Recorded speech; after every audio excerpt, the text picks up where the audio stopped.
Why is it that Africans in diaspora sometimes work 2 or 3 jobs and still they are still always broke?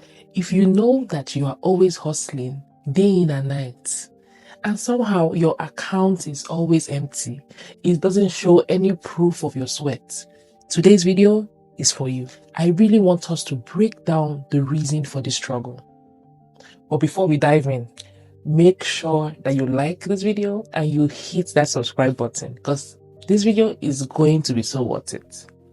Hey guys, so I'm Olshi Chantel if you don't know who I am, and today's video is going to be a really interesting one. Let's dive in. I remember when I used to wake up at 5 a.m. just to get to my first job, and then by 4 p.m. I'm already on my way to my second shift. I was not sleeping. I don't even think I was breathing, like a choke. I was just existing. That was how my day was, literally. Just every day wake up and it was rinse and repeat for a long time. But somehow, at the end of the month, after I've taken care of my bills or I've sent the transfers back home, there was somehow nothing left. And I still remember those days, and I recall sometimes just wondering, like, what am I even really working for? Like, what's all this hustle for? But guess what? I know I'm not the only person that feels this way. I know I'm not the only person that has been in these shoes. This is sadly the life of a lot of Africans abroad. And in today's video, I want us to dive into it. Let us know why this is happening, why this is the way things are. The first obvious reason why Africans work hard but still stay broke is the high cost of things in the diaspora. Yes, you may not realize it, but you're paying for rent every single month. You're paying for food, you're paying taxes, transportation cost. These are all the things that people back home do not understand. They don't relate to. Rent, for example, if you know anything, you know that back home you pay rent once a year. In the diaspora abroad, you're paying your rent every single month. And this money is not small money. I feel like the rent already takes a huge chunk of your paycheck. People back home can't relate to that. They don't understand it. So that already is there. That's like one huge reason why you see a lot of people, Africans abroad, they are working hard, but somehow they're still broke. The second reason, family remittances. So somehow you see a lot of Africans abroad, they are taking care of the family back home, and somehow they are expected to also pay their bills abroad. So imagine you're making about 1,500 every single month, and you're dividing that money into two, one for you, one for the folks back home. How won't you be broke? You're definitely going to be broke. There's no magic way to it. That's definitely a big deal for a lot of Africans abroad. Many Africans take care of their loved ones back home and supporting people with school fees, with healthcare, like so many things you can't even think about. And that is taking a huge chunk out of our money.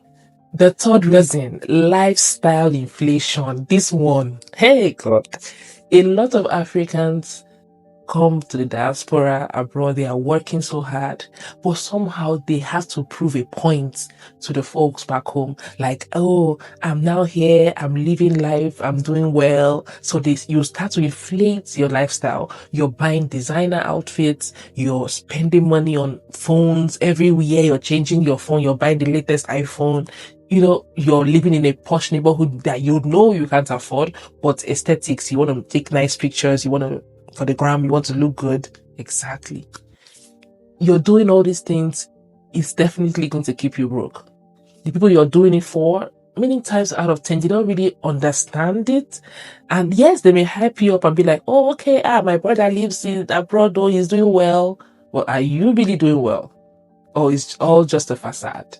And then the big one for me is lack of financial literacy. The sad truth is that many of Africans abroad were never taught about savings, investments, retirement accounts before leaving home. So we all came to the diaspora with our somewhat ignorance when it came to the areas of financial literacy or financial independence. Like, we just didn't have that back home. Nobody sat you down and taught you and said, okay, this is how to plan for retirement. This is how to save your money. This is how to invest. Yes, we have gotten all the education with making money, but saving it, keeping it, managing it, that's a whole different aspect of something that you haven't really taught back home. If you know that any of these reasons I have just shared, you've experienced it, you're currently living it, I want to know in the comment section. Just drop something, say I'm not alone. Just tell me I'm not alone in the comment section. Now that you know the reasons why you're working hard, but somehow you're still always broke, what are you going to do about it? Because just knowing and not having any solution isn't going to solve everything. Some of you already may even know all these reasons, but what can we do to make sure that you're not working hard in the abroad, in the diaspora, and somehow you can't see any proof of it?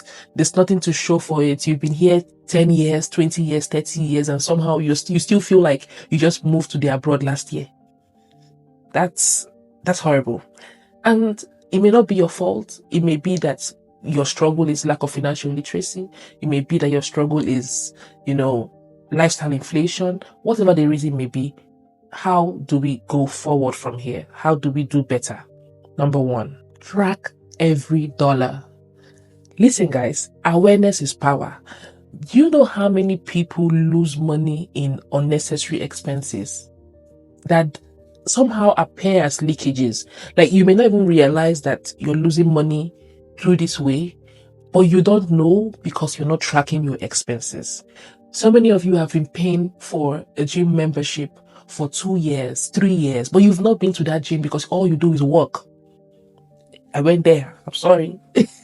You've been paying for Netflix, for Hulu, for all these platforms that you don't even use.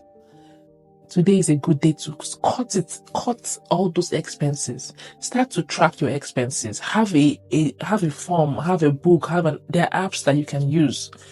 Learn to track those expenses. If you're able to see your statements every end of the month and it shows you this is what you've spent, it makes just you seeing it alone, visual, it makes you more responsible to your expenses. Number 2, learn to prioritize savings and investing.